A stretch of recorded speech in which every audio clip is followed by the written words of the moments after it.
De Ronanga, il y a deux rebelles dans ce pays. Deux. Oh, bah, ça a succès, Mikolo. Deux. Qui est qui? Il y a Liboso Nanga. Tout le monde en parle. Qu'est-ce qu'il y a? Qu'est-ce qu'il y a, Nanga? Je veux renverser l'ordre établi pour imposer un nouvel ordre politique. Yami Balé s'est fait ici. Je veux renverser l'ordre établi pour imposer un nouvel ordre politique. Alors dites-moi, entre les deux, qui est plus rebelle que l'autre? Changer la constitution. Non, et la rébellion. Il n'y a pas les mécanismes pour changer la constitution. Non, mais et la rébellion. La constitution ne peut pas prévoir le mécanisme et le changement.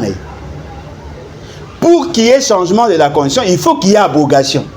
Il faut d'abord annuler la constitution qui est en vigueur. En changeant la constitution en vigueur, toutes les institutions tombent. Automatiquement, il ne sera plus président. Tant qu'on a parlé dans le stade de Marty pour bengi inconscient ou Rolanda moyennant 10 000 $. Automatiquement, ça devient un coup d'État. Ou à vous fort, on a récupéré le pouvoir. Et il ne sera pas illégitime. Tigana beta fait c'est bilo. Pour bilo tout beaucoup misaraye. Ce qui va tout nyo so ba oku misa o sa ba gaf. Mais quand on imagine na critique ga masala ga ba erreur. Bo so to ne ko critiquer tenez années. Azaka panto na bibande tant azaki na novice. Après ko comme dictateur, aye ko comme despote, aye ko comme tyran, ndeto ba comme Dieu. C'est un Dieu. Hein? C'est lui qui décide. La souveraineté n'est plus détenue, ce n'est plus le peuple qui est souverain. C'est celui-là qui décide en dernier ressort qu'on appelle souverain. Il a le pouvoir de changer de constitution, de changer la forme de l'État, de changer tout ce qu'il veut. Il devient Dieu. Lemba Imbu, il projet à Matata. Les gens ne le savent pas. Ce projet-là a coûté à nous, Congolais, et aux partenaires, 67 millions de $. Lemba Imbu a 67 millions de $. Bozangi moya la rivière, la baisine msusu à captation et à traitement. Bozangi 67 millions de $. Oh, Moutoumon a détourné. Oh, Moutoumon a détourné au vu au su de tout le monde. Ils ont subi les conséquences de la mauvaise politique à Félix Tshisekedi. Biso to na posa mayo po ani. Et à la Bible, et à la Constitution, et à la texte na bino et à corriger bino. Bolbarelo c'est la vie. Si vous justifiez que maïs a télaxini, vous en avez pour ça, vous avez maïs salité et vous avez la maladie diarrhéique, il y aura plus de morts. Alors, il y aura plus de justification. Il y a trouvé une solution. C'est tout. On a pour ça, vous avez la justification. Et puis, vous avez un moutou maïs na 1 heure, il a 4 heures maïs. Et comme maïs de nuit, vous avez un maïs na 1 heure. Quand le mensonge prend l'ascenseur, la vérité prend l'escalier. On a promis, on va donner les jeeps aux députés. Il y aura des jeeps.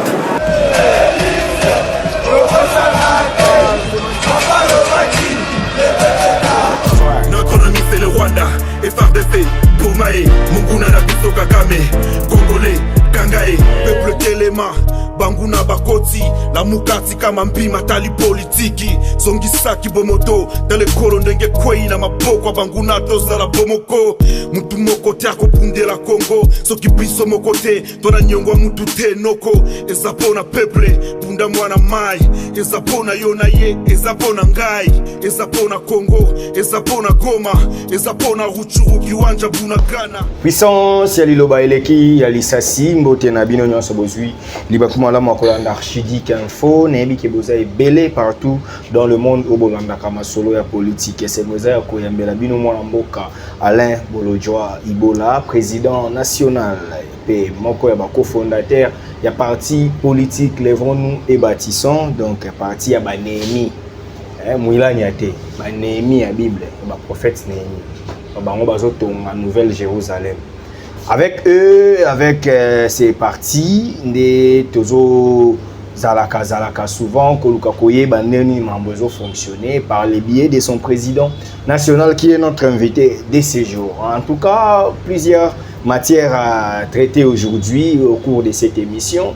Tokobeta vraiment Masolo, il y a bureau définitif Assemblée nationale, na ba matière au déjà bâti, notamment investir au gouvernement avant la clôture de la session. Alain Bolojwa, azak économiste, m'a expliquera droit bien à expliquer biso toza na session nini. Awa. Nous avons une session extraordinaire, session il y a ouverture, il y a quinquennat. Nous avons une session ordinaire il y a mars.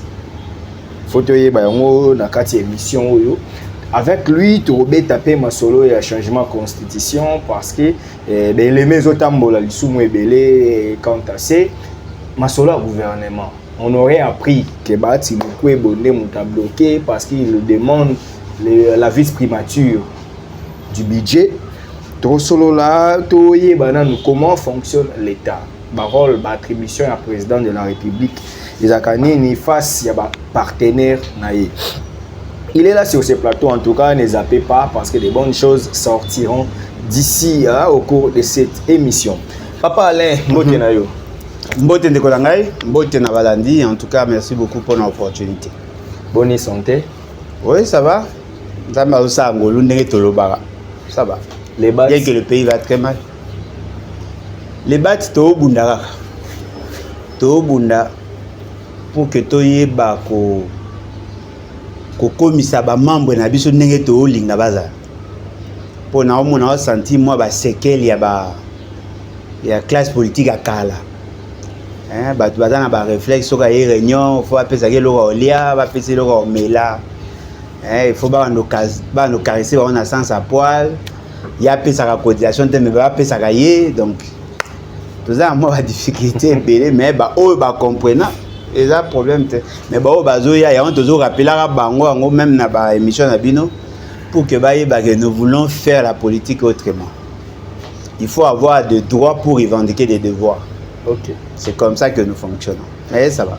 C'est bon. Des gens ils appellent belé. Merci na bandeko ya France. Na tout le monde a représentant la bino bo tu tinda na soye nae. Bien qu'on n'a pas voulu retirer la vidéo pour comment va gagner photo na lembo ja va gagner na aéroport ou comme on a Gloria va au gagner biso pour rien mais sur la Gloria c'est bon là par moment nazana on a débit na on a yeba Alain Bolodjoa émission deux émissions précédentes tout ça là qui j'ai reçu bon là il ngolo la menace mais quand même j'ai reçu des appels pour que ba yebisa ngai que nanga yo ndenge na permettra yo ya koloba ba sotis toza ba anti-patriotes toza ba toto nimbo kate ils vont finir avec nous mamba ba 1 million ozoloba eza ba biloko oyo yo moko zo maîtriser te mais tu veux poser crapaud zo lingo se faire passer pour un éléphant et je dois le dire nanga ilo wana zo permettre ba biloko ngwe leke pa nanga nous verrons ce qu'on va nous faire ce que dans le bain on mtabaga il faut za nzambe obezaka mutamuki ya botama na mwasi numéro anonyme. Non mais parce que c'est un peureux. Na leka na TV na foti na transport na mati bisti na ville. Pour na critiquer Félix Sekedi, il na TV en direct, après na mati mutukati na ipen, na fandi pe na lali na lamuki. Na banga yete, siko yo banga nga point. So za courage à koloba nga vete. Ko cha numéro anonyme te benga nga numéro na oza mobile ata une fois le quoi nga. Muto tambola na ba descensé tu tambola na boso na ngote na sani hein je suis dignement pauvre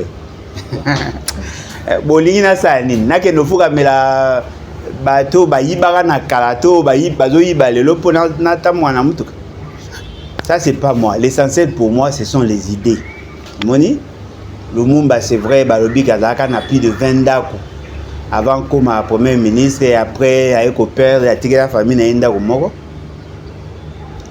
on ne se souviendra pas de lui par rapport à nombre banda mais par rapport à ba idée oso tali pena bia gerane pena bembogate mais ce sont ces idées qui ont révolutionné la classe politique aujourd'hui ba te belé ba lumumbiste c'est parce que ils ont partagé sa vision avoir beaucoup de maisons et que je on a ndenge mabe ça ne sert à rien. So il n'a pas ça aux ambo facile. Il suffit seulement au fou comme la fait c'est que rose. Muto azolo ba que aux crapaud aux lingo comme le quoi éléphant non. Na ndenge tozaka na mukilo ba nyama nyoso ba kozaka le quoi éléphant.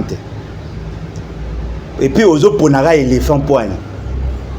Ozo lingo insinuer nini que mutu moko ana munene moko déformé oyo zo défendre ngai ko lokwa aza munene na marque na été ozo lingolo banini et la coïncidence amabe nga je me considère effectivement comme crapaud mais j'ai droit d'exister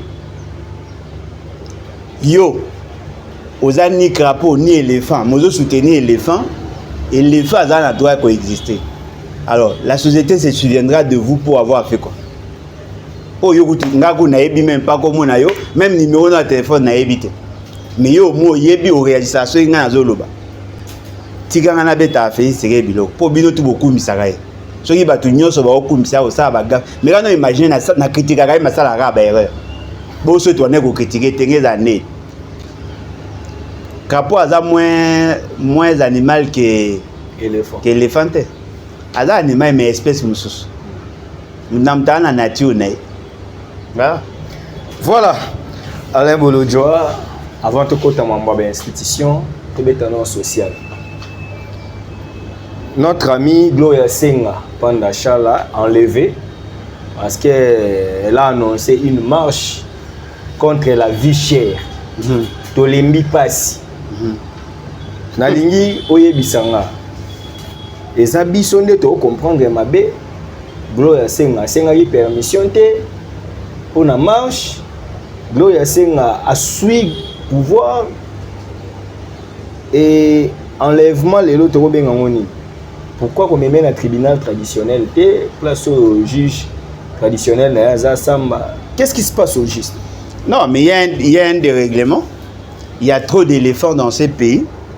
Bazako linga ko écraser ba jeune végétation. Bazako linga ko buka moi ba nzeto e bani moi kokola. Bazako linga ko écraser ba yamamike. Personnellement moi na ibira na YouTube.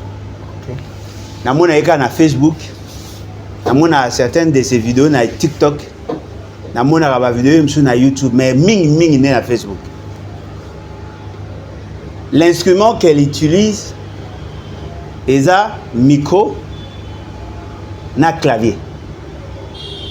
Mais elle fait peur à tout un régime, au benga régime. Aza ni na munduki, même pas cartouche. Ane lote, mais Facebook kaka. A link ça fait ici ket. Yango moni batuloko ba benga kiwana, aza ko menacer de mort. Parce que azo mona malobe ezo bime pa na yo eleki à M23. Puissance à liloba. Puissance à liloba eleki à lisas. Et ça la bango passe. Yango il faut longola formule na yo wana pour maloko oboki ya bango ba mbwakela. Cette dame azo terroriser un pouvoir.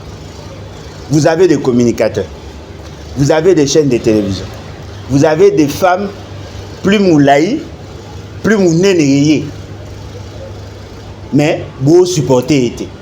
Asimi mundu ité, aye pété que oh à côté qui parler de la nation, à Luka qui camé et tout ça, à sali pe en côté. Car maloba nae et chebino malaise. Maloba ngoni. Alobi tolembi passe. Mais quand on imagine, moi nazolo bana bandego nae. Que tolembi passe, papa siliki.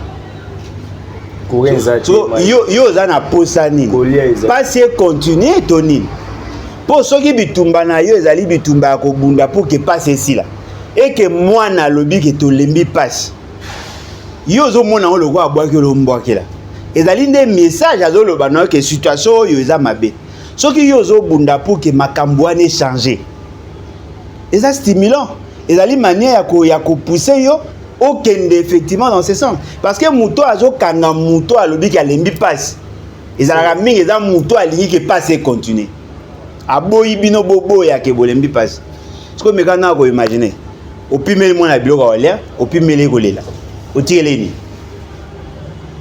passe ya Congo batu nyoso baebi na courant na mai eza passe pour courant na peuple congolais national courant les gars muto alobi ngo il a bien philosophé et loko ezali vrai ezali que nous sommes en face de faits mais on interdit au peuple de revendiquer.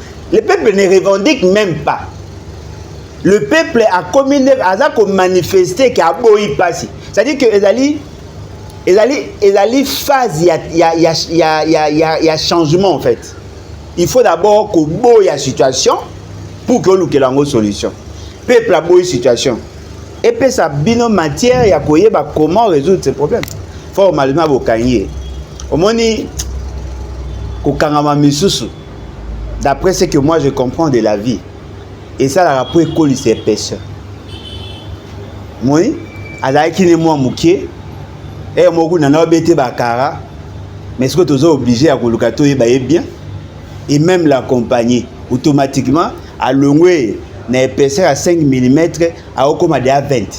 Et je ne serai pas surpris demain qu'elle soit choisie comme président de la République juste pour se venger contre ce que vous lui faites. Le peuple a voté, moi c'est à Boy, car pour vous ça l'erreur. Vous commissiez opposante na bino ya makasi parce que vous ça la erreur. Na fait cet exemple pour nous clôturer wana. Ma Marie. A comment célébrité pour nous? Quand erreur marque wana. Yo mboso akanga etabeta ekara et ça li gasté. Mais depuis que Félix Tshisekedi a tinda bakanga ye automatiquement c'est ah bien sûr. Il y a la chado. D'ailleurs kotina ya kotina même na téléphone papa. A kotina message. Maman ana saka na mwasi nanga. Kanga. Ka ke bozui mama batamukolo. Besoin stigmatiser boche maloba na munoko ba kombo banya ezalaka te na yebiseke ba kombo banya na. Ah ye passe ne zaika pona nya. Suka ga yango na. Dai maman na infraction ça ika pa ba nya. Cette dame aujourd'hui a côté dans les annales. Elle est la toute première maman mukolo neye mora lobaki o bakanga ye pour alobaki nya. Et tu gagnes une histoire. Nos enfants seront appelés à apprendre ça. Et puis bango ba tche maloba na munoko pour qu'il y ait longola maloba aloba qui va filmer ba tche na réseaux sociaux. Vous êtes en train de crier des opposants, il y a ma casse contre vous. Parce que Sandra ayebana nae mais koyebana o ayebani lelo elekio ayebana liboso. Po mutu to akomi crier akoyeba. Gloria. Et Gloria. Désolé.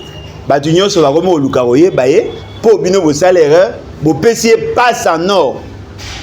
Et puis loko ya kufeli zaka po alobi asa ne peut marche en côté. Asa il marche te. Soki bolobi keza parce que azwaki autorisation te. Mais attendez. Comment ça se fait généralement? Mutu a projeté activité akeko luka akeko pesa information na hôtel de ville. Ce hôtel de ville à Boyi, hôtel de ville à déployer avant marche. Mais jamais bakanga moto a ça marche avant kuta comme un hôtel de ville. Et puis bakangi wap. Ezali wap. Te na ebita bakangi wap. Eloba mate. Bosiko na kangi service ni kangi. Boyebi eska bakangi. Boki hôtel de ville ezwa ki décision kangai. Pour moto a kangaka a pekisaka bato ba marcher dans hôtel de ville. Ce que hôtel de ville la kangi wapi. Pour hôtel de ville pas dans na cachote. Et pourtant la compétence est d'attribution. Et là Sony, fait ce que sincèrement ça asaka kende. On a moi route natina na eta. Bon mambolo ba ya Félix ezani na kati. Mais ndeko nanga e mbi c'est pour la wapi. Na mutu. Soko moni mutu ko ba Gloria senga wana ba tindi ba kangaye. Lors de venir d'en haut. Ndeka bakanga passeport na ande bakangi. Sur hors de CAC. Passeport no babaki bosana na ndam.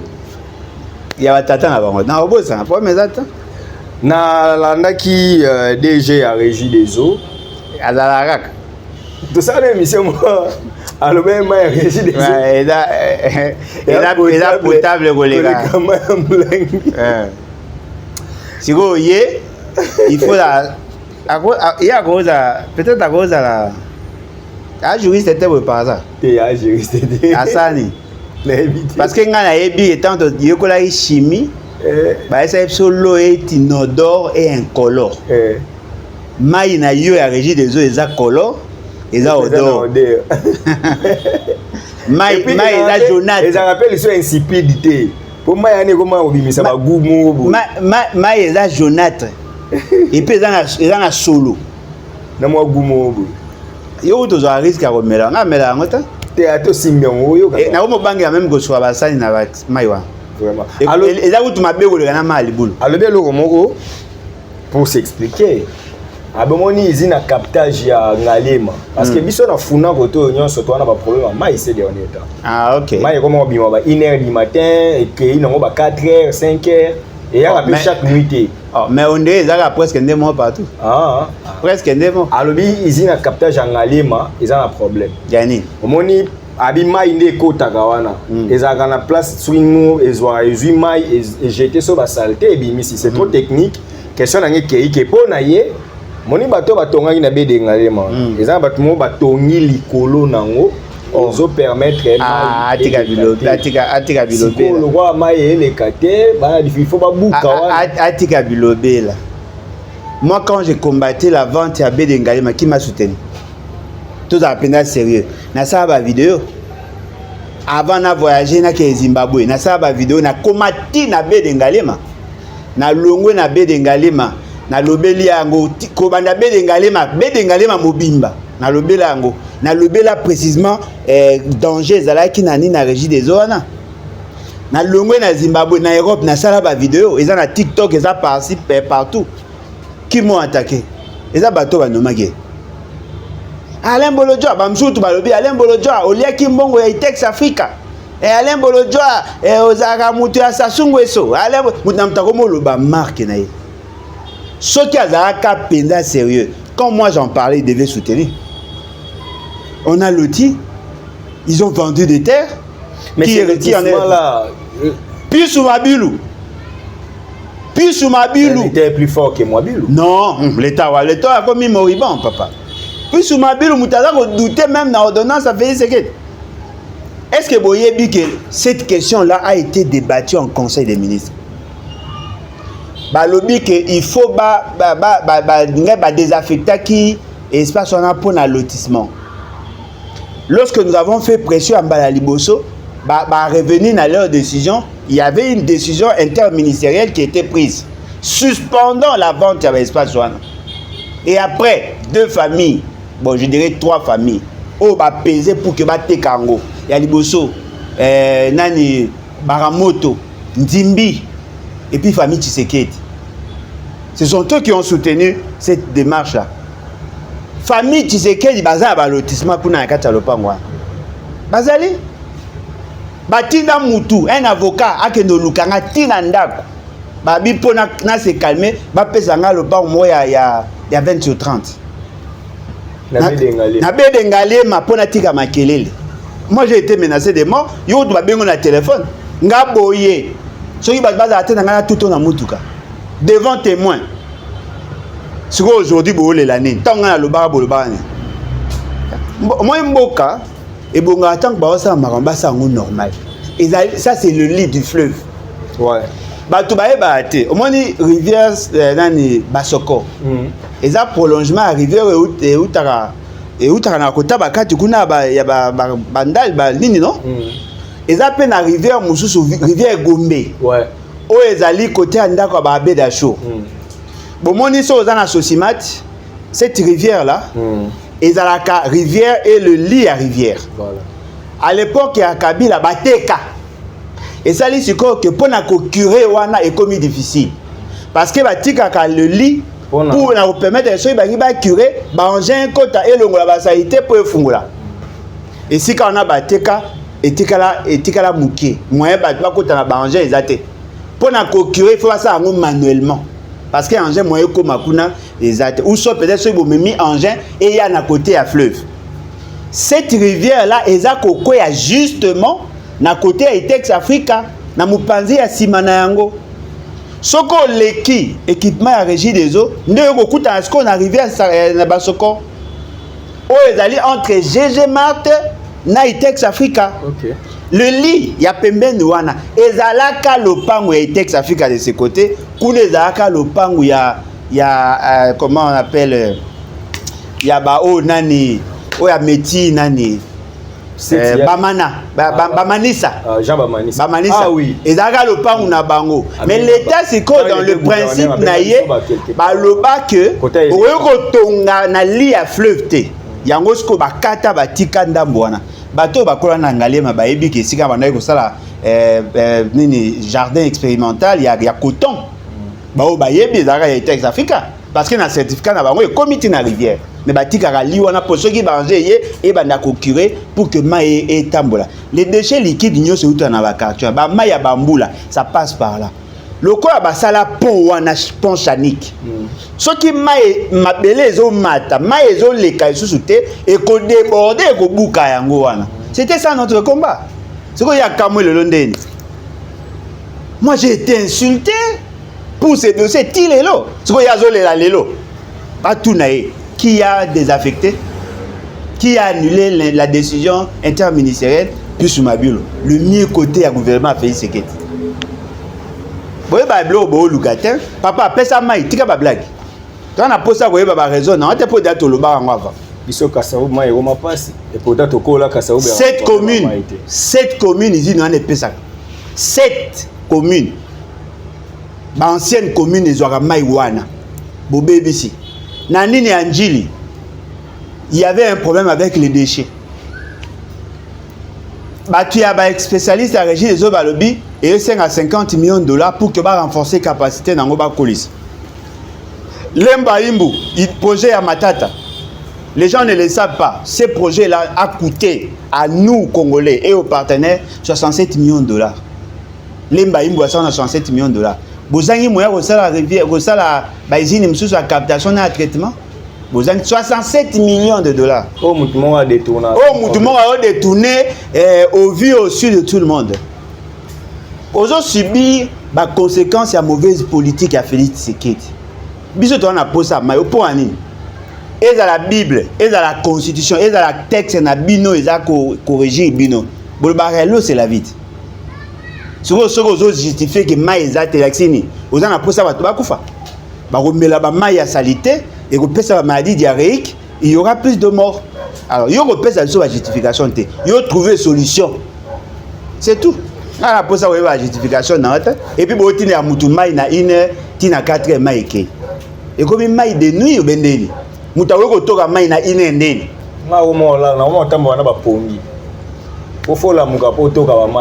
Non, mais là, sur le plan sécuritaire, il y a une boutou. Et que c'est justifié qu'à ce retour dans quatre lopam. Mais bateau ka musika. Bon ouais. Bon bateau ba plus ba parcelle les non clôturés. Les non clôturés. Bateau ka musika. En ce moment là vous les exposez. OK. Et puis et ceux qui wana te. Ba quartier le quoi ba camping na Selembao. Aujourd'hui parti na nyo sorti na Libulu. Tous ces gens là ba vivent à forage depuis des années. Ngana ebi chongo kubula Chongo Chibi Kubula Wantumba. À cette époque-là, il a élargi les réseaux. Il a régi des eaux. Il a élargi de nouvelles communes, de nouveaux quartiers. Atiaba Maye Kota Tina Bambanzalemba. Ce qu'on a au Kama. Yo Sali au Baxini. Au Baxini l'autre, Bachaki on a pour militant. D'ailleurs on a eu Sibino na yo. Il y a office de il y a régie des eaux. Na Moutasnel. Non, c'est un dossier. D'abord, vous gérez mal votre personnel. La gestion en carrière, et ça, ma beauté. Comment vous avez ça 25 ans dans la régie des zones dans la même fonction, dans la même grade. Vous gérez l'autre. Vous avez la bataille régie des zones, vous avez la moi, moi, fier. Vous tout va comme un maigrichon. Mbongo Ekita est en dollars et en francs. Moussala Malunga, vous avez exposé. Azako est au 5 facture, et c'est comme ça. Mais bino bo bimisa bambongo nga yoka no bo bimisa d'ailleurs on a la bino hein baba qui l'état là nyonga 400 millions ya régie des eaux l'état on a ninga l'état on a opposition tout na Félix Tshisekedi donc Félix Tshisekedi t'as empêché mais 400 millions ko kai na mbongo bimisa ya forage miibi alembo lojwa na bo moniteur na oyela bino penda bo tinda batna no d'ailleurs nga ba benga nga surtout ba bige so benga na ko bimisa numéro na yo dossier forage un problème. Ah, miibi. Ba obi ma ministre Kami to bo mona ba. Miibi ya suka. Et puis boye ba ke mokonza iba te. Mais Nicolas Kazadi Babi, vous ne pouvez pas vilipender une autorité comme ça. En quoi est-il autorité suffisante parce que en quoi est-il autorité? La présomption d'innocence. Oui, il y a culpabilité. En quoi est-il autorité? Autorité de quoi? C'est vous avocat va promettre de traduire en justice. Ah mais oui, va traduire en justice. Qui leur dit qu'il n'y a pas établir droit à à connaître la cour de cassation de Soukem. Il y a même un dossier mon la justice. À Kenya se présenter. On tire à intimidation. On dit les avocats dans moins des agents bango. Ok, Alain Bolodjoa, toke élection bureau définitif, caméra leki. Ezali nango poto sa outre émission a membre primaire en déjà, biso to bando comprendre on pourquoi ba kenner la primaire. Caméra kenner candidat unique à leki et ba de comme so ba méré ko attaquer qui a conseil d'état tout ça mais au moins élection salamaki. Élection salami caméra à son tour promet. Alors ça ba légiférer ba loi, ba ko abi surtout contrôle exécutif. Bakokanga ba ministre onde komoko ebisinga bi wana zolinga sa bango chantage soka sengi ministre mbongo pesite oleki à la barre ba invalider alobi bakokanga ba ministre ba onyoso ba sa mabe et bakolekisa ba bonne loi na matière à traiter na session oyo abi avant clôture la session de mars donc na sangisa blo onyoso ya olobamba mo bako ba TP programme ya investiture au gouvernement oyo ekolima alors que session oyo ya mars et tirali sur 20 jours pour la clôture. On a phase à question dans la liboso. Tant on répondre tout, on a tous nos sous questions.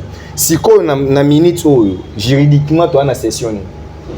Session au côté là en janvier, session extraordinaire où il y a un député pour le règlement intérieur, pour la rédaction règlement intérieur. Toute la session il y a mars, où il y a le 15 mars, c'est le 15 juin. Maintenant là, tous en la session. Bon, ce qui n'a esprit à la Constitution, tu as la session en mars. Ok. Du 15 mars au 15 juin. Pour qu'il y ait session en mars, il faut qu'il y ait ouverture. Ok. Et à la clôture, il y a aussi une plénière qui est organisée pour clôturer. Ok.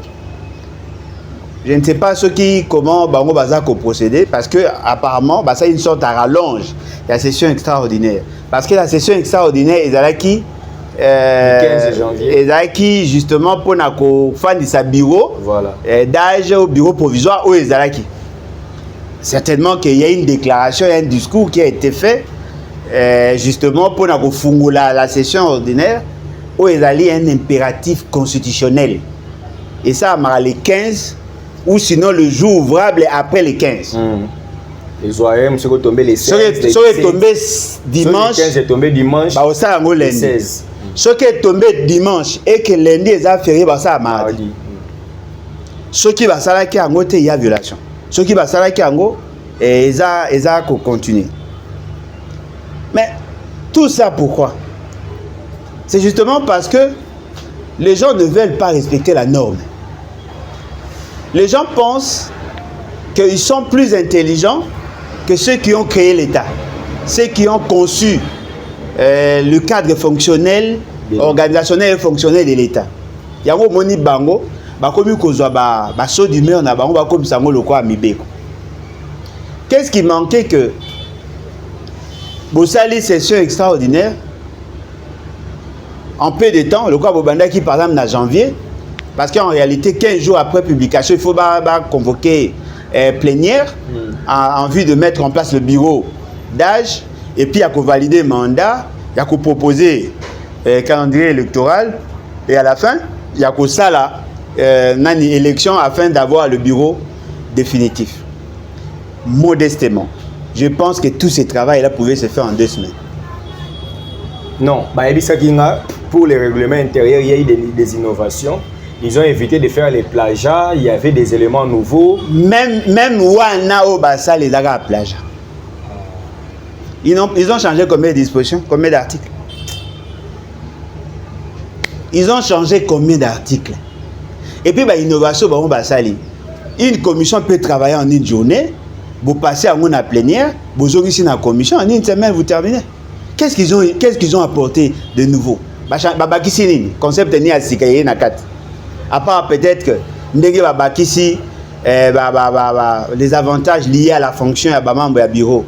Nombre d'assistants. Qu'est-ce qu'il y a d'innovation dans ce qu'ils ont fait? l'on de 1 assistant à 2. C'est ça l'innovation? Au frais de l'État. Non, rien n'a changé en fait. Et puis ces règlements, est-ce que les règlements ont réellement appliqué? Les systèmes de valeurs, il y a Congo des opposés problème. Baolo banabino na bateau balinga fait c'est que c'est Mbosso qui était à la base du blocage. Comment peut-on reconnaître à quelqu'un le pouvoir de bloquer l'ordre normal de choses, la fonctionnalité classique, il y a une institution, sans être sanctionné? Il n'a pas été sanctionné. Basali ba élection à Bango, il y a primaire. Était-il nécessaire? Parce que si il va que dans l'élection, même si le mot d'ordre pouvait être donné, Kamere pouvait être élu avec le même voix. Bazui binotan na primaire, mais le primaire là, ça n'engageait pas l'État. Et là qui blonde na Bango ya privé. Pourquoi avoir organisé les primaires et pourquoi avoir organisé les élections après? Pourquoi les députés n'ont-ils pas eu la capacité ou le droit de voter les personnes de leur choix? Parce que le mot d'ordre, il y a un s'imposer sur les règlements intérieurs. Ça ne sert à rien d'avoir un règlement intérieur où vous allez empiéter, vous allez marcher sur Yango. Au nom, il y a respect, il y a mot d'ordre, il y a union sacrée. Toutes ces questions-là, il y a que c'était possible d'écourter la période. Il y a mis en place, il y a bureau, et de faire évoluer les choses. Kameraye, à lobby, il va frapper dur, il va frapper bateau nyonso bako mégéré. Ah, Kamere, ata yomo. Ozo ebisa nani? Mwana ayembela ko banzembo ozo ebisa biso bato ebi obiente. Personne ne peut prendre les risques de croire en Kamere. Parce que Kamere, déjà, il n'est pas un homme libre. Kamere, azali, mutoyo, aza bloqué de l'eau mort. Le kumu mbongo. Biloko ami bale. Il a un passé récent où il a collé. Il est en train de traîner les casseroles. Chaque fois quand on cite le nom de Kamere, micro baladeur. Si on parle de Kamere, référence à monsieur Yagani. Au moins, Moïbi. C'est-à-dire que Batubatikala Nayango Boye. Ce que Moïbi a baninga, mais Mouto Zolo Banayon, Yokanga Yomo Yibaga, bien que Bakitara yo. Tu vois, c'est-à-dire que le plus grand problème il y a Kamere, c'est sa crédibilité. Et puis deuxièmement, Kamere n'a pas le pouvoir de décider en dernier ressort. Ça, le contrôle parlementaire. Mais qui est le consommateur et à vote? Qui va exécuter? Le Parlement n'exécute pas. Les restes, ça sera le gouvernement. Vous savez qu'on avait un député, un ministre par motion à défiance.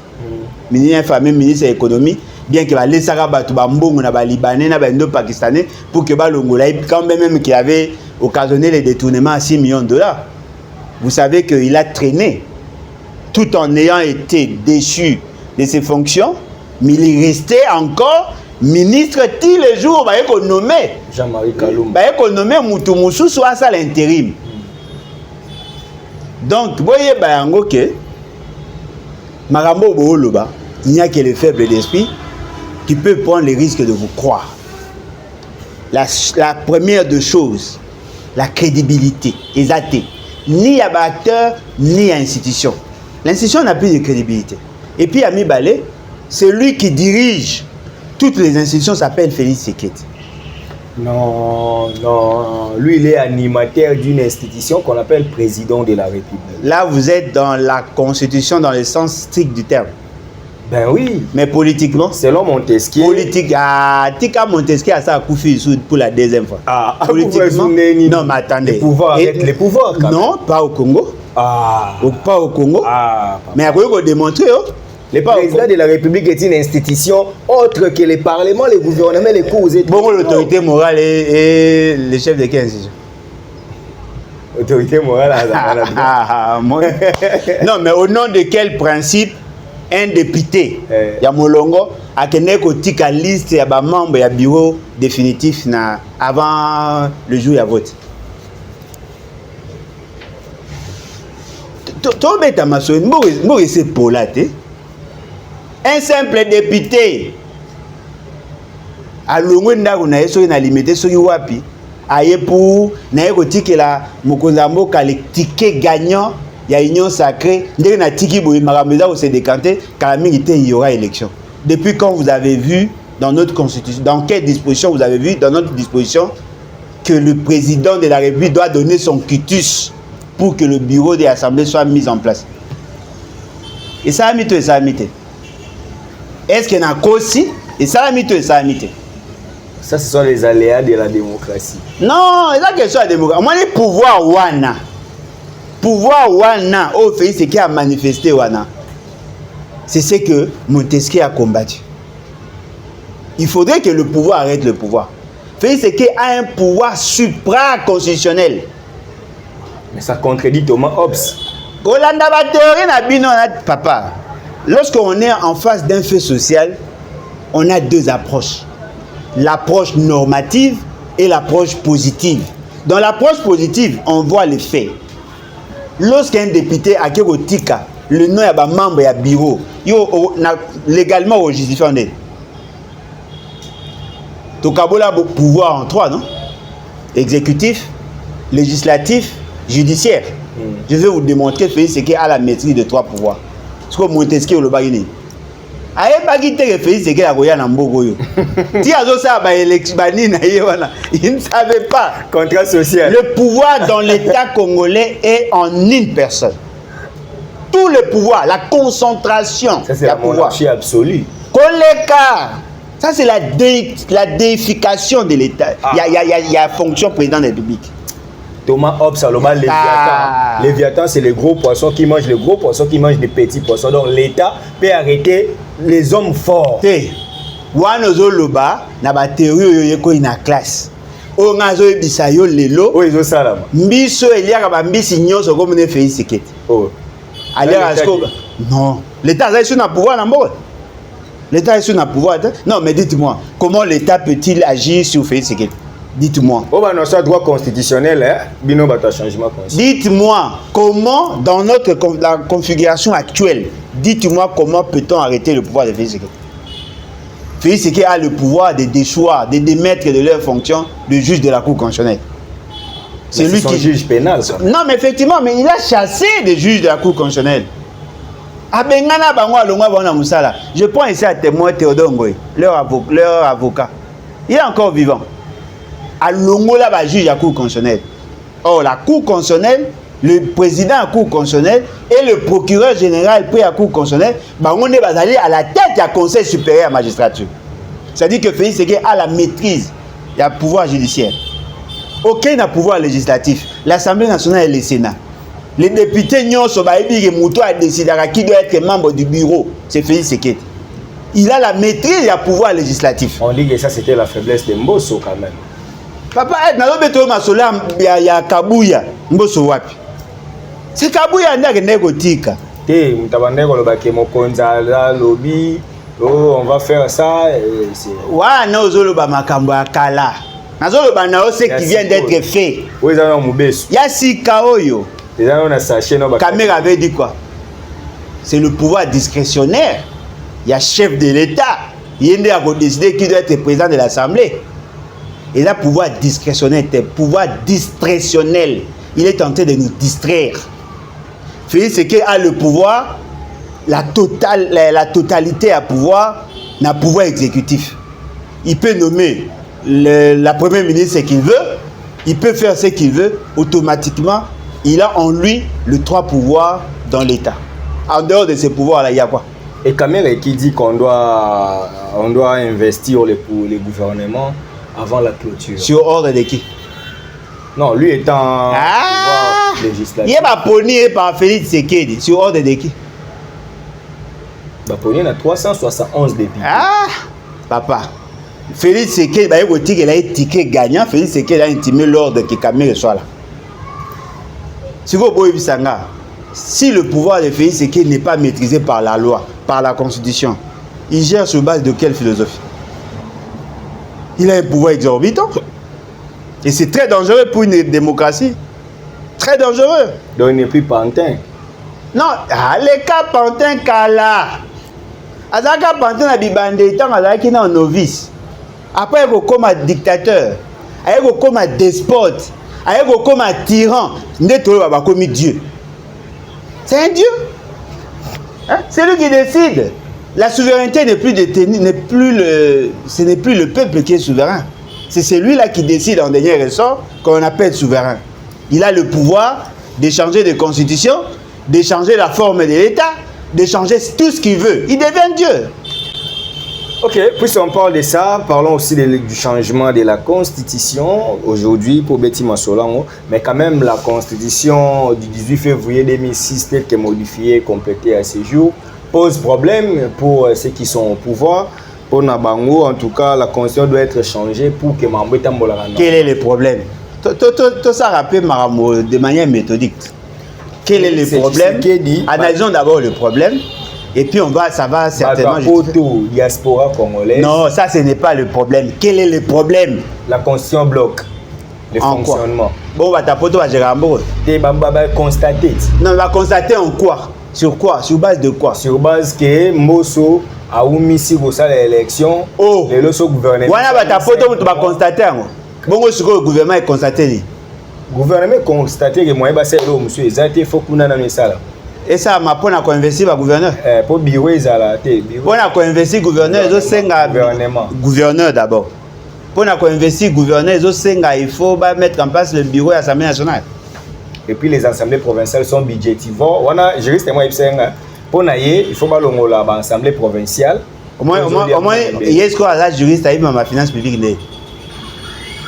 On a GD. Ah, parce que flash.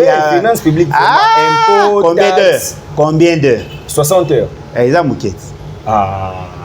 maintenant, c'est finance publique pendant 5 ans. Oui, c'est l'économie. Ah, mais moi, j'ai eu quand même 60 heures. Non, mais oui, 60 heures. Comment ça appelle? Je me suis enseigné à l'état. 75 heures, voilà. Paul Omanji le Condé.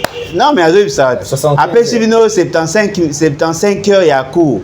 Oh, bah, comment il n'a pas papier? Est-ce que vous avez 75 heures? Non, il était vraiment. Ah! En tout cas, mardi de 12h à 14h. Tout ça, oui. Pesanga va coordonner à celui qui avait bien maîtrisé les finances publiques dans la faculté Nabino. On a posé deux questions. Saute aussi ces émissions. Et Pesanga to benga yemba mo to poser question. Numéro na ngeza. En tout cas, mon disciple RJ Kumwimba na tanga bato na yebi keto bano. OK, so sans tricher, na note à comment répondre nga sur les optiques à PIB. Les optiques à calcul à PIB. Non, personne n'a pour poser des questions sans tricher. Comment on a commenté les optiques à PIB, la calcul à PIB. Commençons d'abord par passer de ce qui est élémentaire. Ok. Ah, papa Boni.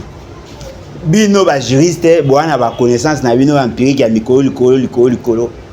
Comment lui peut dire que les assemblées provinciales sont budgétivores de leur cahier, même pas l'enveloppe globale et fonctionnement là-bas?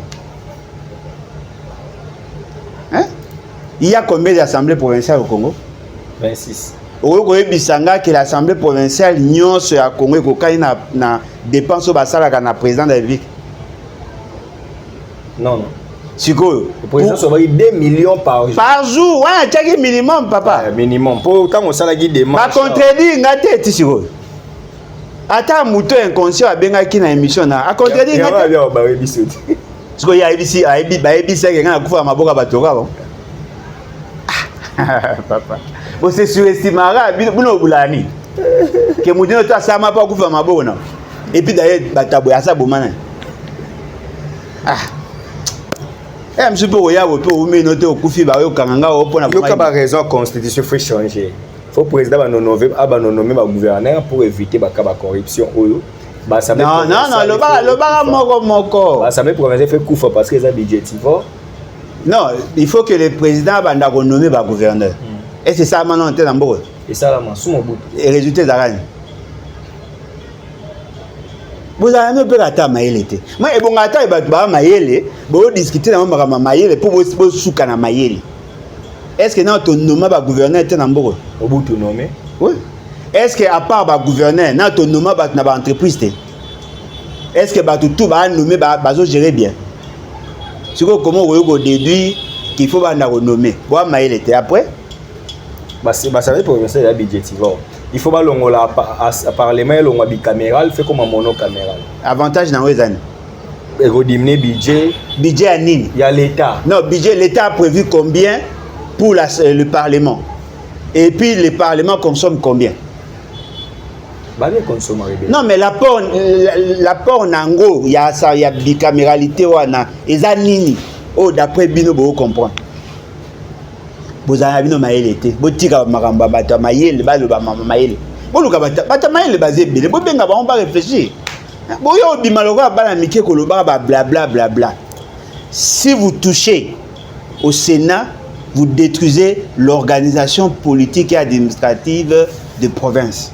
Automatiquement, la décentralisation n'a plus de sens. Nous avons un État unitaire centralisé. Fortement centralisé. Il y a une seule source d'impulsion. L'impulsion, c'est l'institut. Non, président de la République. Parce que si vous le Sénat, le Sénat, c'est la représentation de province. C'est-à-dire qu'on aura les institutions nationales et il n'y aura plus d'institutions provinciales. Ouais. Le gouverneur deviendra un pouvoir politico-administratif. Pardon, un pouvoir purement administratif. Parce que le caractère politique est agi par le fait que Azali est élu par les députés provinciaux qui émanent de la volonté populaire. Ce qui est Azali nommé, il devient un simple administratif comme l'administrateur du territoire. Automatiquement, il n'aura plus le pouvoir d'initier de projets de développement. Parce que le pouvoir sera concentré au niveau de Kinshasa. On ne peut pas parler de la décentralisation sans parler des élections. Donc là, on est dans l'État unitaire centralisé. Fortement. Concentré aussi. Oui, effectivement, nous quittons les régionalismes constitutionnels pour qu'il y ait une concentration du pouvoir. Mais ça a échoué. Non, ça doit te prendre. Non, ça doit. C'est dirigé par les juristes et conseil.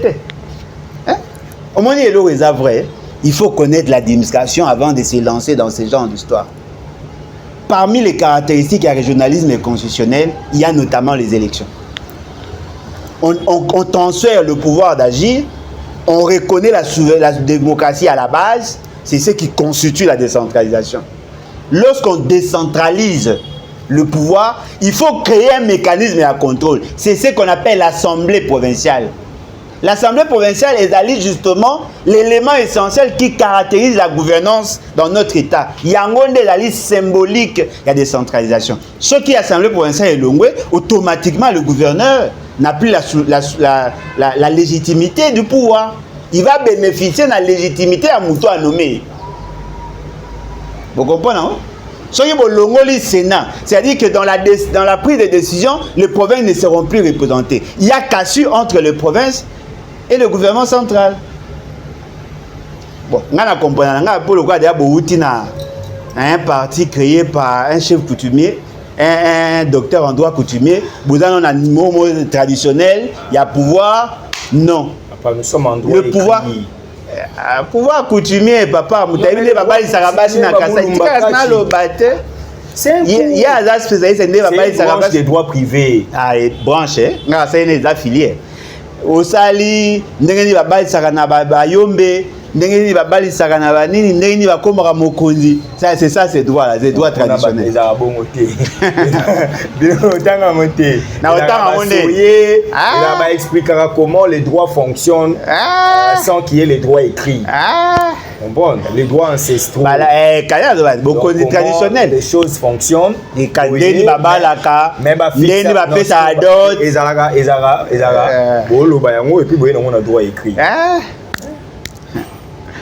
Vous avez vu notre attitude. Est-ce que vous avez changer comme ça pour bien vous comprendre? Il y a un l'homme. Au monde de la société, ezaka ndenge mona neto vivre à chaque jour. L'État ezaka ndenge neto vivre à chaque jour. Au soit que dans la ville, qu'on soit appareil moi il ça il a été. Au remarquate que sur fungole appareil ba tchaka moi papier moi na carte ben on notice. Bah là comment rendre opérationnel l'appareil que vous avez acheté. Et comme là yo no tanga té. Et comme là nga tango ba téléphone et bimisika à l'époque de zaki na ba A10 18. Ouais. Papa moi ya sombi téléphone 28 18. Il a une clapé. Vous voyez bien, ouais? Ericsson. Non, Sony Ericsson. Il a une clapé. Papa, on a sombi téléphone, bah, il ça qui est que, sur le téléphone, a une charge à peu coupé là. Papa, ce qu'il y a au final, bouton te, ali bisanga na zolo bango bien na taille comme on a été. À l'époque, j'avais une cabine. Oh oui, ma cabine publique, c'est quoi un succès. Nazaki na cabine. Une maison de communication. Cabine publique. Et papa na yé, bon à klaxonner, papa. Chauffeur na inga qui t'a monnaie bon par respect le gars papa a caractère na bimi. Na monnaie pas quitter na mutuka yé.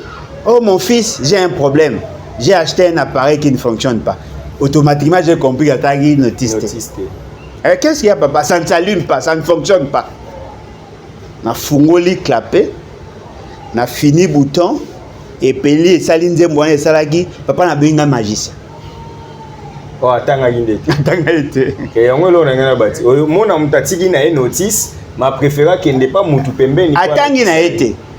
Pona papa wana téléphone eza mabe. Ba tegele téléphone ya okufa. Menga na yebage na yebi ke facile na pelisi na tchela sim na Airtel.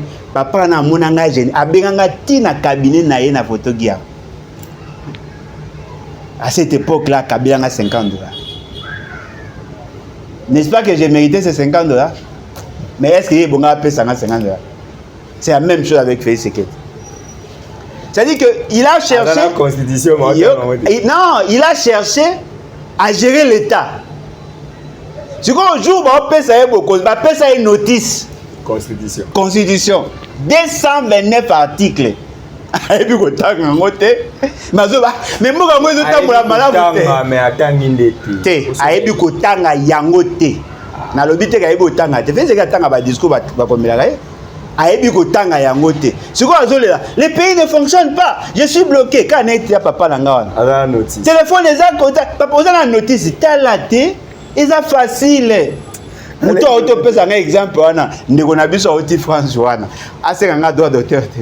Vous comprenez que la constitution est le schéma il y a qu'on faire fonctionner l'état. Sauf que c'est un combat. Non, mais moi, je suis un malade. Il faut tout le mécanisme. Papa, aujourd'hui, la constitution. Tous les problèmes du pays sont résolus par cette constitution. Mais le quoi, il y a un notice, vous voulez qu'il apparaisse ça, mais qu'est-ce qui va se faire? Ça se prévoit déjà. Président de la République, Félix Tshisekedi, a obéi à Penza, Congolais, dans le stade de Martyr. Plein débordant où les gars fallait faire mbiller. Ah, bah plein. Plein, c'était. D'ailleurs, pas comme un concours là, bah Moïse. À soumettre problème. Peuple congolais, devant le monde. Voilà, en tant que mon maman, tu es en tant que président de la République. Ah, ok. Peuple congolais. Au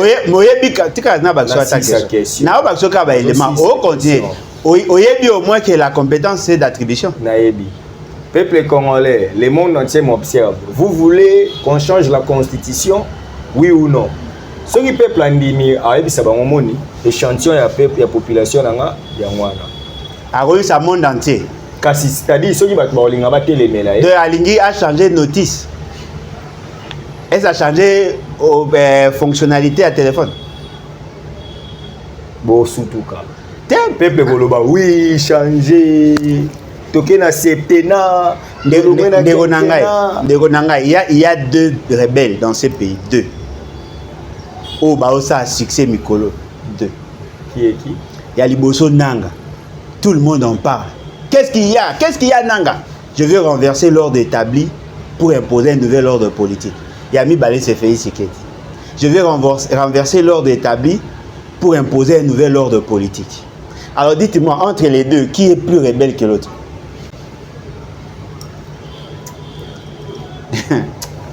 Oui, mais tanga notice papa. Vous avez présenté. Tanga, bah, signal. Tanga notice. Tanga notice. Moi, si on tanga notice, au moins ma maison simple. Je t'ai démontré ici que Félix Sekedi a un pouvoir qu'aucun président n'aura dans ces pays.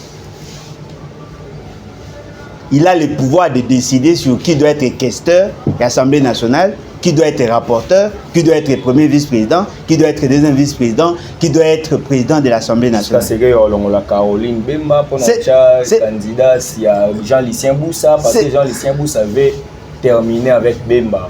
C'est-à-dire que, quand même que la Constitution ne lui confère pas ses pouvoirs, il en a déjà en tant qu'autorité dite morale. Ce qu'on peut combiner, Félix Tshisekedi a aussi la cumulation, il y a pouvoir. En tant qu'autorité morale, du fait d'avoir eu cette fameuse majorité, il peut intimer l'ordre au Parlement de faire ce qu'il veut. Il peut intimer l'ordre au cours des tribunaux d'arrêter même des gens quand il le veut. Quel est le pouvoir qui lui manque? Mais aujourd'hui, on le voit, il cède aux caprices de certaines personnes. Comme qui, par exemple? Du gouvernement. Comme qui, par exemple? On citerait, en tout cas, je suis au conditionnel. C'est Bahati qui serait l'objet du blocage de la sortie du gouvernement. Ah! Parce que Bahati oblige qu'il soit non, oblige à qui? À Félix Tshisekedi. Bahati intime, à peu ça, injonction à Félix Tshisekedi. Non, c'est-à-dire Bahati dit que ceux qui ont eu VPM à budgété, et au Kendenaye.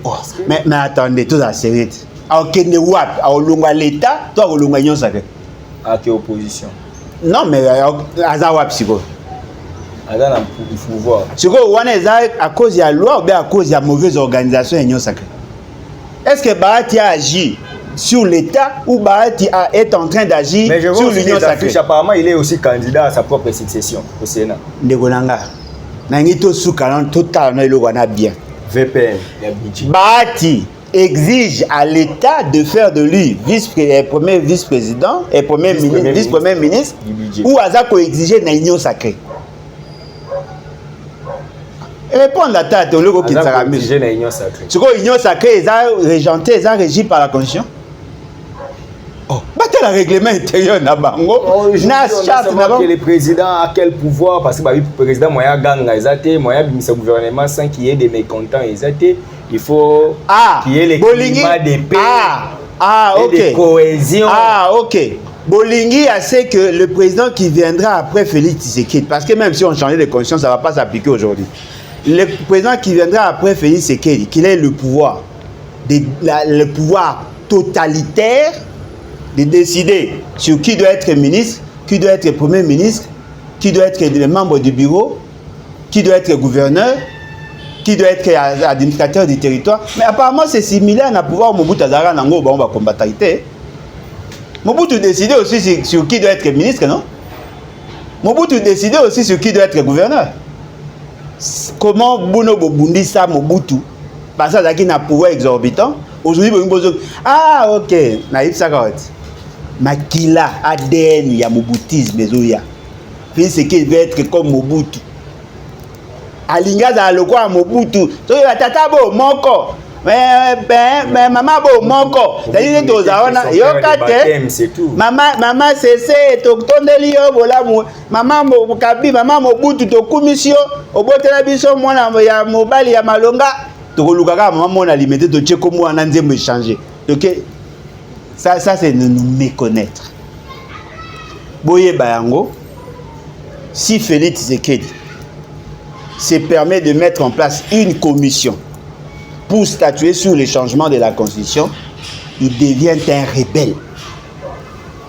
Il se rebelle contre l'ordre établi. Il n'en a pas droit. De devenir rebelle? Non, de changer la Constitution. Non, et la rébellion.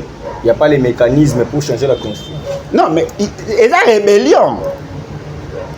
La Constitution ne peut pas prévoir le mécanisme et le changement. Pour qu'il y ait changement de la Constitution, il faut qu'il y ait abrogation. Il faut d'abord annuler la Constitution qui est en vigueur. En changeant la Constitution en vigueur, toutes les institutions tombent. Automatiquement, il ne sera plus président. Tant qu'on a parlé dans le stade de Marty pour bengi inconscient ou barolandaye moyennant $10,000, automatiquement ça devient un coup d'État. Ou à la forme, on a récupéré le pouvoir et il ne sera pas illégitime. C'est simple. En quoi est-il différent, Yananga? Alain Bolodjoa, le dernier sujet. Botanga sabana. Hein? Tout le monde a dit que nous avons bundana bango kana vina bango botanga sabana. Mais yo batumso azaki ba ministre ba tout ça, même tout ça. incapable à autant que ça. Ce que biso to peser maintenant sur biso. Et là là, autant que ça bana.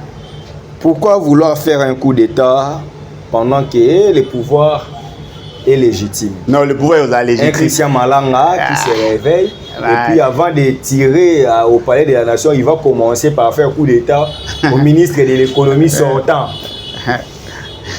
Il y a un mot de se poser la question. Mais en quoi est-il différent à bateau? Il va renverser le pouvoir en changeant les conditions. En quoi est-il différent? Il y aura un ça. À quitter ce drapeau pour nous tirer drapeau à Zaï. Nouveau Zaï. Moussa Alinga qui dit sa constitution pour la constitution à IDPS. En quoi sont-ils différents? Constitution à Congo, tu es IDPS pour le Congo, ça a la constitution. Mais elle est souple à la dite constitution. Il y a changement. Toute constitution est révisable et changeable aussi. Ah bon? Qui l'a dit? Les constituants ou bien statut du Congo IDPS? La doctrine, la science. On nous a toujours dit qu'il n'y a aucune constitution formelle dans le monde. Toute constitution est matérielle. Étant matérielle, elle peut être changée. Non, elle peut être changée dans quel contexte? Dès lors qu'il n'y a pas un blocage majeur, il n'y a pas un fait politique majeur et un blocage à la fonctionnalité de l'État, changer la constitution, c'est la violer. Il faut savoir un coup d'État pour réussir. Il faut renverser le pouvoir pour réussir. Il faut dissoudre les institutions pour réussir. Or, le président de la République est lié à cette constitution. L'article 74 est là suffisamment clair. On voit, on arrête les gens. Est-ce qu'on peut parler de la Convention de Genève? Nos services, bino pende boarana ba politiciens. En tout cas, question na pende na zano contre bino. Qu'est-ce qui fait que bino bolinga roza bato ba yebi musalati? Nengo za na lebati boye conseiller en communication, faut zo muto oza na confiance na ke muto oza sûr que aza maele. Te ba zoaka mingi muto aza exigeante pour à ça la makambo yo linga ça. C'est généralement ça le Congo. Mais comment nani déjà le cas bakangi bato baza déjà sans défense, mais on tire sur eux à coup de feu. Yo asna lo ba. Puis mutata na mai mais on nde ba kato signal. Loko ko na matio na zo e deux ba kato signal.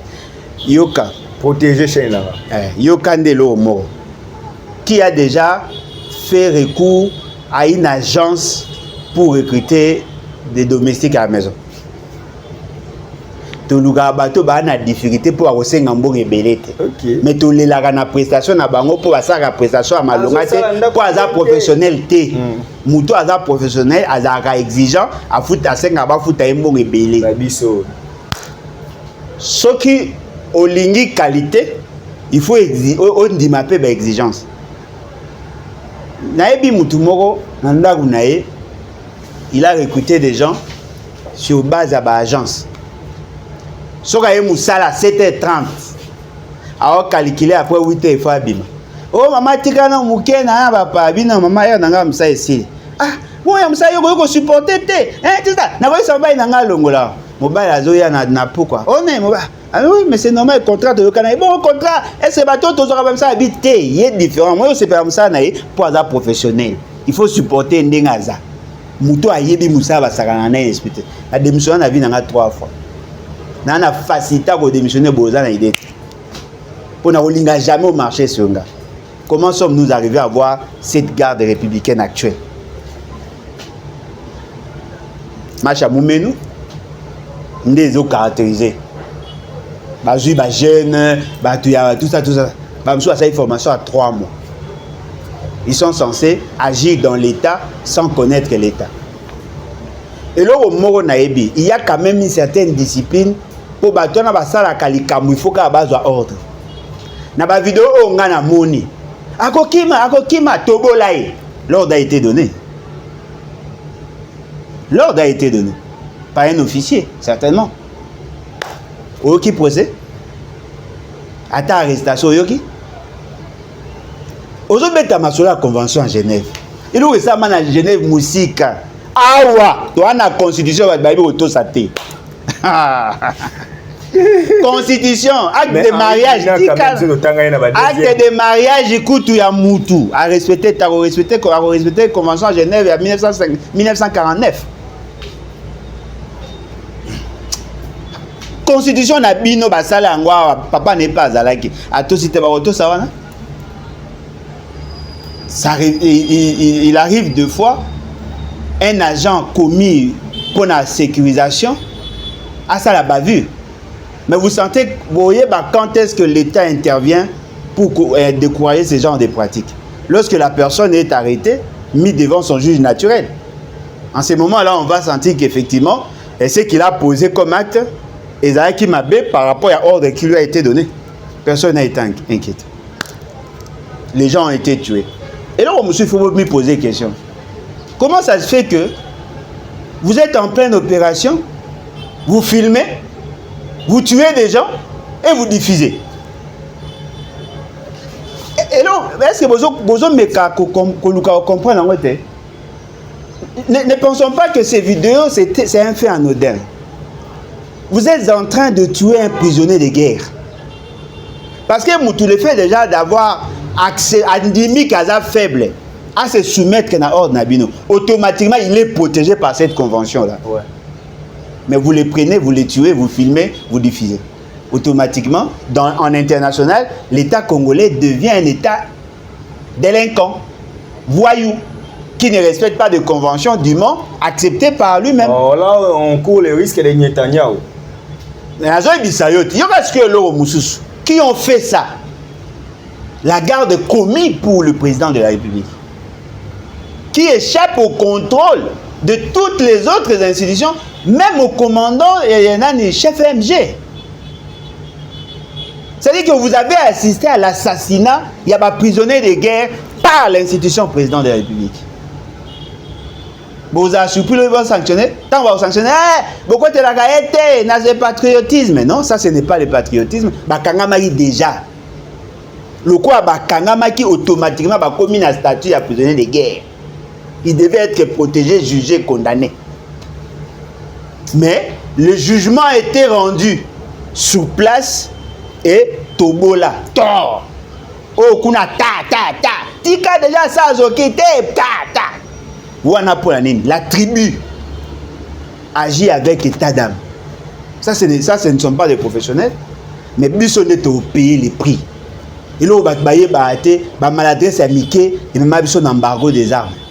Quand il y a Mickey, et la Cour pénale internationale aussi jette le coup d'œil. Naturel, vidéo est partagée par les gens du pouvoir. Bisoté, tu as quitté. Ceux qui ont filmé ont envoyé à leur chef. Le chef n'a pas impressionné l'opération, tiens la raison, mais vous êtes en train de violer des conventions de droit international. Genève est en Suisse. La capitale suisse. Attends, un passeport. Il y a un Olivier, pardon mon fils. Tanga bien. Pour que ça m'a sonité, pardon. Le gars n'a quitté Gabana Baninga. Tanga bien. Alain Junior. Alain, il peut tanga bien. Hein? Mais caméraman, il n'a pas remis parent. Starly. Hein? Starly Lima. Tant que ça, moi, il y a un ça dans nos bébés. Tant que ça, déjà la moi. Alors, il y a un col. Ah. Mais à imiter tout mon alter c'était tant que ça moi na papa et là mboko toi na biso au lieu que tout changer constitution tout changer pays. Mais quand même Peter Kazadi, ministre de l'Intérieur, nous dit qu'il est incompétent. Non. La compétence est d'attribution. Mais oui. Ministre il est ministre de l'Intérieur. Oui, mais par rapport à la prestation. Laisse-moi poser la question par rapport à sa compétence. Et en quoi le bac? Bolobaki balobaki États-Unis sengi citoyen américain, il y a lobby. La RDC n'a jamais été informée si un tel cas. Donc batouana bomi tunisate o bali batinzi bango États-Unis o nini bazano awa mambo yo salama awa. À la juriste, non? Ouais. J'espère attendre na ICC atanga. Atanga, ça avocat. T'es kutanga, avocat est là blo musuko tanga tanga. Mais avocat, il faut la licencier en droit, non? Yo on ozo confondre mboko za. Il y a des sociologues qui sont des magistrats. T'es pas bien là-bas. Bazongi. Ah. Na senga ordonnance. Déjà. Sociologue et magistrat. D'ailleurs, ça fait ça ngabi. Magistrat oyo, asambisa ngatina makala. Yebe balongoli. Abi posa na bete coup de tête. Au carré nini. En fait, qui a déjà vu un Américain être jugé ici? Parce que le débat on est salimara na période où bangaba kangaba garde du corps ya Moïse Katumbi, ou bangaba mercenaire. Il semblerait d'après l'opposition de l'époque qu'il y aurait une convention entre nous, l'État congolais, et les Américains qu'au cas où Tokani bat nabango, il faut tout tinda bango na ba no samba pona parce qu'ils n'ont pas confiance en notre justice. Alors que bango soki ya biso batira. Biso doit faiblesse. Au sambisa mwana mama abi pupula na mwana Félix Tshisekedi ndenge mote. Bo sambisa bango total. Au lieu que tout le ba mingi. Bo sambisa bango bo condamner bango nde bo condamner polonais wana. Bo pesa bango peine de mort. Après, on va voir. Pour les retours parce que tu peux être en face d'un juriste, mais réfléchir comme bon, moi, bon, pas hein? Pour y aussi. Tu peux être en face d'un juriste, bon, à droite, mais réfléchir comme un bado. C'est-à-dire que ils n'ont pas si il y a un sociologue. Tu es un badou. Sociologue a réfléchi ça bien, papa. Mais réflexion est cadrée dans un badou. Nazo le bado. Nazu bado na so do na linga le biga scandale. Te nazu yete na bi nazu exemple te. Exemple musu ya yena o chape mbeni. Siko bomeka na ko imaginer alobi ke ba sambisa bango. Soki ba sambisi bango ba condamner bango. Ba ko cha ba na prison na biso. Total. Est-ce que vous appréciez? Total nan. Peut-être que ba samba ba ça prison état. Total nan te. Est-ce que Zamba a besoin de faire américain en Bogo? Total nan. Et vous appelez Sengo, le premier métier, pardon, le premier ministre, ministre il y a ministre intérieur à Liboso, Oyo a poussé instruction contre un Américain. Et vous appelez bien le monde entier, un Américain a s'mis dans un pays africain va condamner. Ça serait aussi une bonne chose. Et vous appelez bien pas qu'on tape dans banal. Non, c'est ça. Ça là on a l'effort. Mozolo bazin incompétent. Mozolo basala. Te pour na ebi que mama lo bezin et a preuve incompétent. Asa nan. Asa nan. Gouvernement zo bima dans quelques heures, RTNC ka réseau ya ka sur les balugi. Dans quelques heures, zéro à liboso 24 heures aussi ici là il était. Les lotom et puis d'après on est au monde gouvernement banane ba oza nommer. Et balobi na bato kalaka 6 ne bazo. 6 9. Julien Palou quoi la cité. Julien Palou ka oya Palou ya mamba goma Ye azongi Jean-Pierre Liaou. Oh incompétent. Le meilleur warrior Facha Lobango mais est Facha ngo ya bino ana ibi mamba administration publique. Président Tshisekedi de Sabenga le meilleur warrior. Est-ce que Félix Tshisekedi ibi mamba administration? Yo loba nango oya na ba dossier na etili lo poya na mote. Yo no boya iso ibisanga nga ba bimisolo déjà. Na émission émission loba hoté na pesa. Ouais mais so ngo ya iso ba tuna ngai. Non mais yebisa bango ba yaka semaine prochaine na elo ba élément. Déjà elo au mot est vrai. Les ordonnances nommant les secrétaires généraux et violer plusieurs principes. L'essentiel à secrétaire généraux, numéro matricule, numéro matricule fantaisiste. Yami Balé, les directeurs, un directeur commissionné va confirmer sans que le dossier est bien traité. A nommer un directeur, un chef de bureau, à commissaire directeur par commissionnement, va confirmer par ordonnance, il a fait une séquette. Bah décret ou à faire signer le premier ministre Nabino. L'essentiel Nango est basé sur faux. Ce que je vous dis, c'est ce que j'ai comme élément. Je vais vous démontrer. Ministère, il y a comment? Il y a finance. Il y a 12 directions, non? Bah nommé 27 directeurs. 27. Est-ce que Boyebi Liawa a nommé ça Moutou. Secrétaire général Koufa, il y a laissé là 2 ans. Félix Tshisekedi a nommé Mouta Koufa 2 ans après. Non mais gouvernement est différent dans l'administration. Parce que dans l'administration, il faut que le dossier physique, il faut ça la suivi effectivement. Chaque année, il y a une fiche à cotation. C'est impossible dans la nomination. Mouta Koufa désabouillé. Impossible. Mais il y a ça. Pendant la période, où il y a une régularisation, il y a eu plus de nominations que de régularisations. Il y a eu beaucoup de gens qui se sont ajoutés. Dans un exemple, dans le journal officiel, on a multiplié par 3 le nombre de personnel. Où il y a Koutaki na Obazalelo. Na Moutumo, il y a des personnes qui ont nani. Comment Moutumo va tchaki makeli, azami na Kabouya. Moutumo, il y a des personnes dans le service, dans le journal officiel, mais en même temps, il y a député. Moutumo batanga mingi na IDPS batwa cha des zones na IDPS. Oyebi etanga aza na service na journal officiel. Chilumba. Paul Chilumba. Te mususu. Chilumba ipeda kene député. Mususu Chilumba na ebana bien te.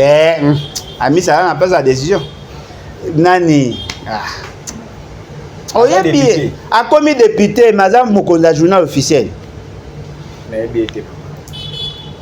Boyeba ngo Monsieur Liaou, avant, Mikolo Lekaki, arrêté Naye Morazouaki. Arrêté Kango. Mettant en place, membre, il y a directeur Wana. Tant que Zonga Siko na intérim na bango avec Félix Tshisekedi. Il a rappelé l'arrêté Wana et Zonga. Le coup est signé na date ya kala, le les a appliqué. Dans l'administration, ces histoires ne se font pas. Je reviens la semaine prochaine. Il y a l'administration publique, et ceux qui vont remarquer, les piètres ministres investissent plus dans le média que dans la fonction.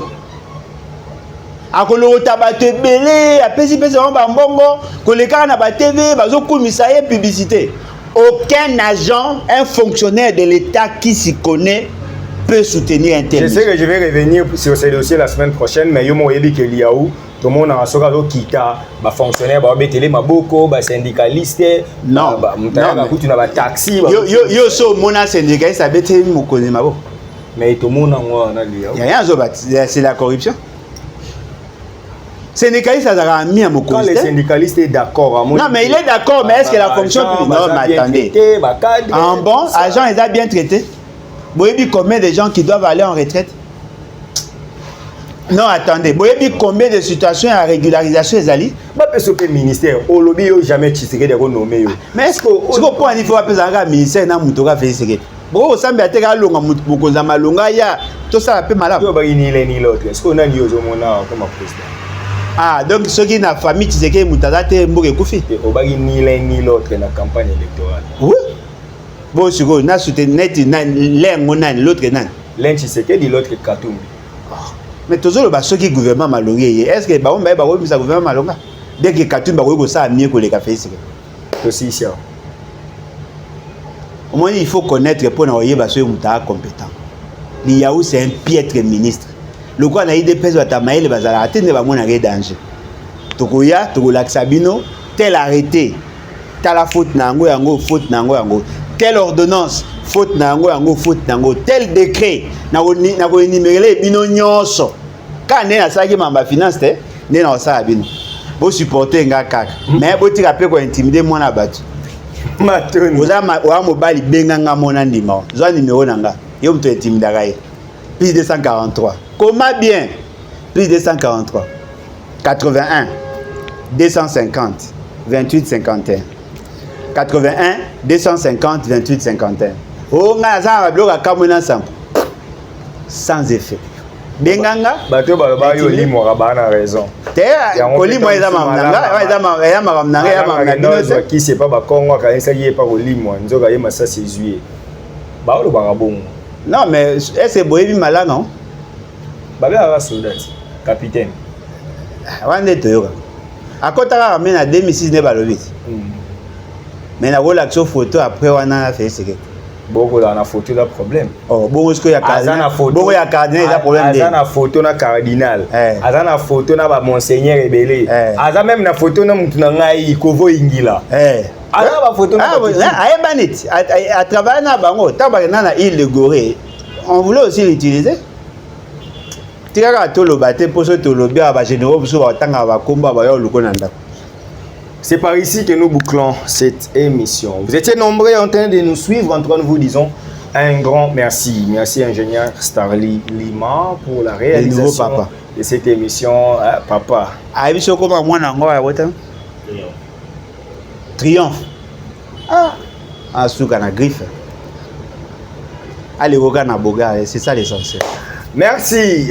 Voilà, donc Gauthier Bélé, merci les rois d'Angleterre. Merci vraiment. Oui, on a un roi d'Angleterre. Vous avez un problème, mais. C'est ça, roi d'Angleterre. Il y a Mizombo, il y a Moutete. Changez comme papa. Roi d'Angleterre, il a coup d'état aux ça. Alors, roi d'Angleterre, Elisabeth a tiré le pouvoir. Ah, non, on a fait c'est que. Ah, famille Charles. Ah, ok. Ok. Après, c'est le roi d'Angleterre, aussi le président Alain Bolodjoa. Ça c'est bien, voilà, en tout cas, un grand merci. Nabino Nyonso, aussi les émissions dans le peuple congolais, Mibundela. Pour ceux qui Mibundelité, Mibundela yo, Azaki. Ils sont Liloba et les qui est merci.